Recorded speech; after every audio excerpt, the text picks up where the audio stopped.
Hello, welcome to Glendale Today. I'm Councilmember Sam Chavira, and I represent residents living in the Yucca District, located in the southwestern part of Glendale. On today's program, we'll be discussing several serious issues that we face every year here in Arizona, especially during the warmer months.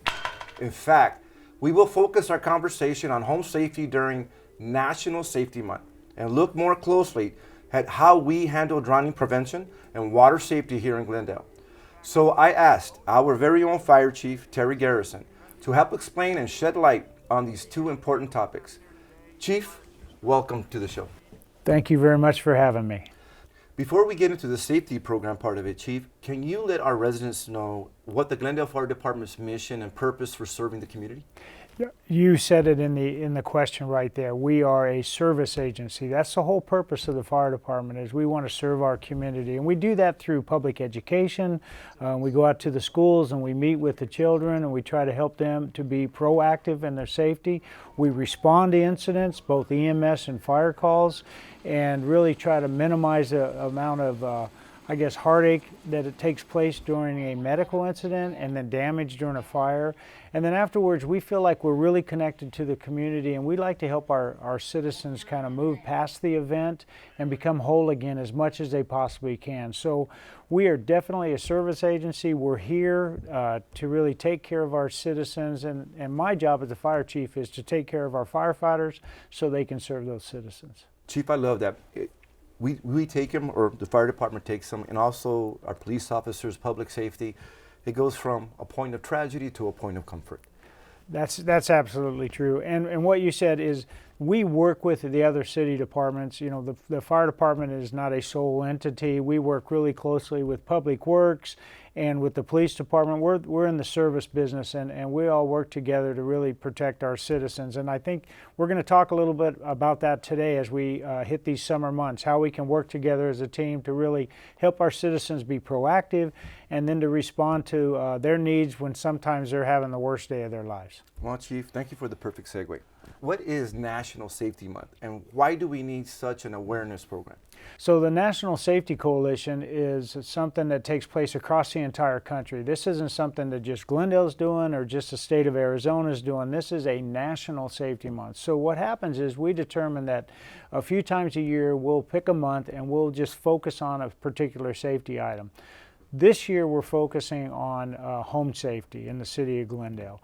So we really want to take care of our citizens and talk about how we can prevent accidents in the home and really keep our citizens safe. Perfect, Chief. Chief, can you tell me what are some of the leading causes of injury and death at work, on the roads, and in their homes and communities? So if you think about home, just kind of stick with that a second. Anything that takes us above ground, small ladders, standing on chairs, getting on tables, it seems like a lot of citizens have fall-type injuries. And when we get a fall-type injury, it's pretty severe, especially for the elderly. You've been on those calls, Sam. You remember, if I can call you Sam, Absolutely, absolutely. You remember when you respond to incidents, when you have an elderly person that maybe falls down and hurts their hip, how devastating that is not only to them but their entire family. So we look at the home, things that are I guess gravity driven, we have to be careful with. Anything that plugs in is a safety issue for us, especially with kids around sockets and stuff.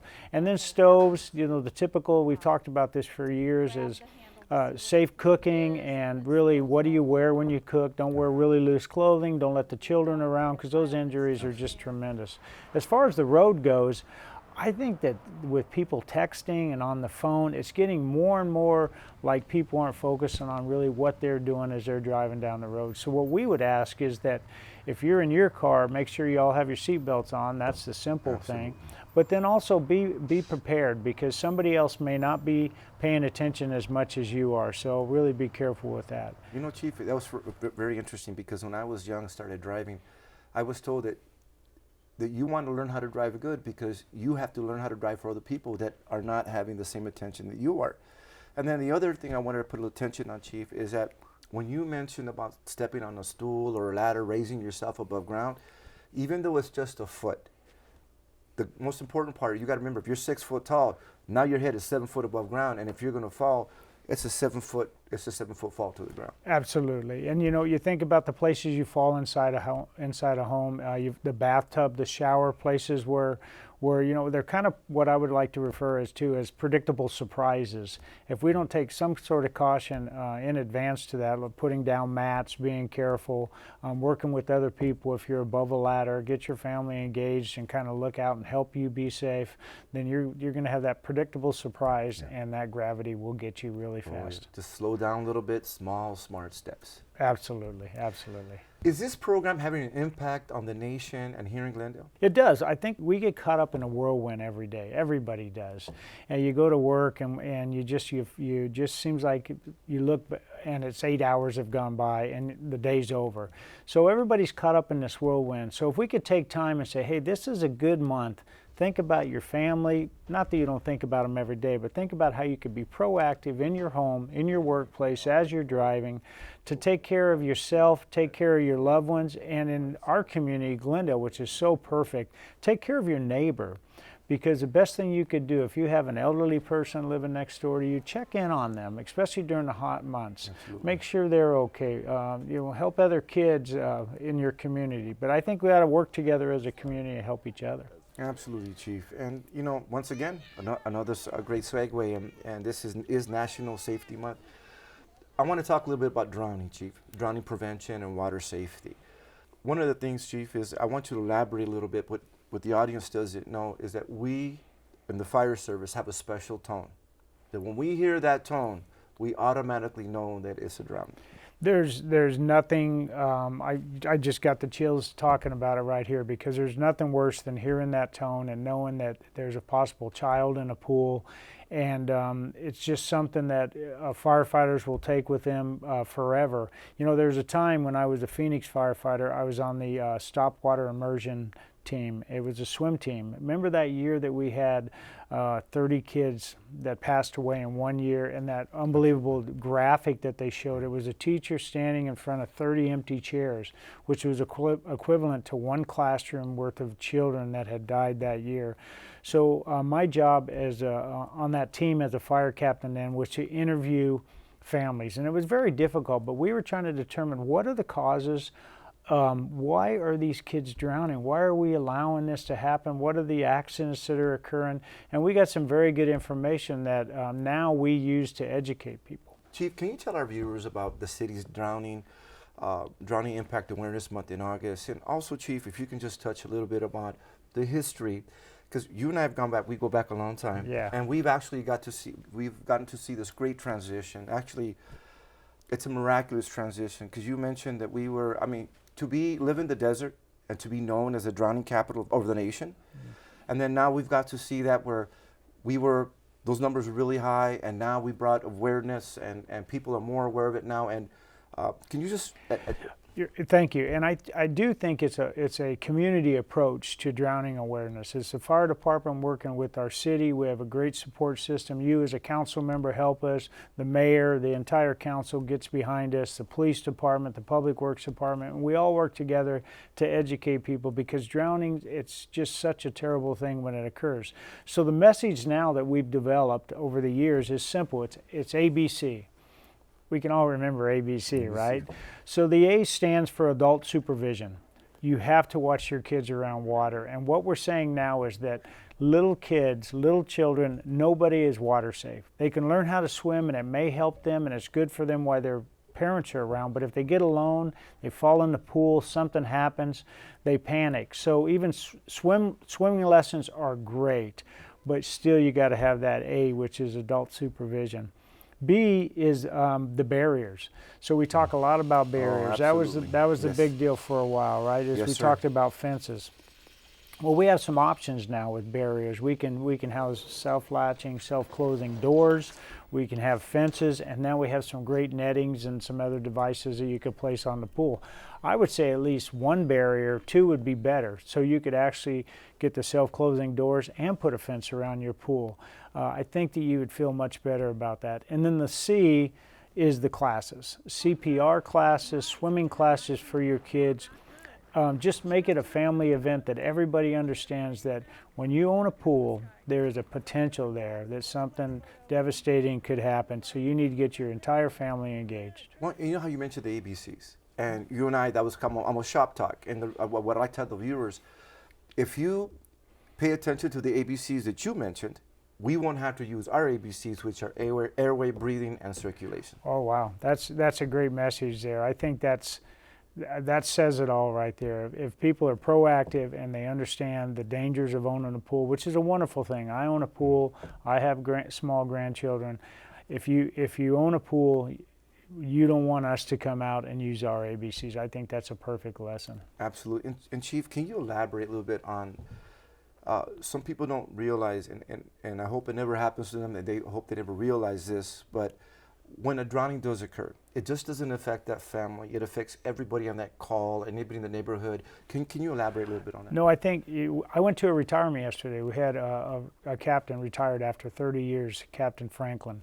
And as he got up to speak, one of the things that he mentioned that he was 30 years as a firefighter, and the most tragic thing, and his family was there, his wife was there, his daughter was there, his grandkids were there, and the one thing that he remembered over his 30 years is the drowning calls that he went on and the impact they had on him. So it impacts firefighters. It's one of those things, when we leave a drowning, you remember how it is. The second we leave a drowning, we call our loved ones. We call our wife, we call our grandkids, how's everybody doing today? Because you really personalize that. But it also impacts those families. You know, apparently, from what I understand, the divorce rate is really high after a drowning, because the husband and wife, they have such trouble staying together. So it impacts generations and generations of people, and then it does impact the neighborhood. Absolutely. If you have that house where a child drowned, that becomes that house, right? Yes, so we just think that, you know, be safe, be proactive, learn the ABCs. Chief Garrison, why are such programs like this needed? Well, I think it's our job to be always proactive. You know, we wear a seatbelt because we may get in an accident, and that may help us. That is something we do that is proactive. So I think we need to develop proactive programs for swimming pools and other areas. For instance, as far as I'm concerned, a pool fence or pool gate, that's a seatbelt for your pool. Make sure you have that all the time in place. So I think it's just, you have to anticipate that these things could happen and really get out in front. Our job is to remind people. And you know, we talk about that. We talk about hot cars, children and pets in hot cars. You know, those are the kind of things that we need to keep reminding people about, because they're caught up in their day. Everybody's caught up in their day, and nobody would want their child or somebody in their family or one of their pets to succumb to a pool or to a hot car. You know, Chief, can you touch a little bit about, I know we're talking about drowning safety, and this is summertime, everybody, you know, wants to get cool, and it's a very fun thing to do.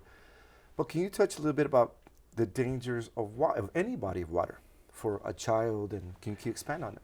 No, I'm glad you brought that up. Thank you very much. You know, you've been a firefighter for a long time, so you could tell this message as well as I could. But we have had drownings in bathtubs and in water buckets and in toilets. And unfortunately, what I do is I keep all the doors shut within our house for a couple reasons. But one of them is the bathroom doors, because little kids get in there, they get curious, they drop something in there, and when they go in, their head is so heavy they can't fight themselves out. It happens in a couple inches of water in a cleaning bucket. You and I have been on those calls. Those are absolutely terrible, especially when you have a house and you see they have a pool and they've done everything in their power to make sure that pool is safe, and then they lose a grandson or a son or a daughter to 2 inches in a cleaning bucket. It's unbelievable. So any body of water could be dangerous. Chief, how can parents, schools schedule a presentation about water safety?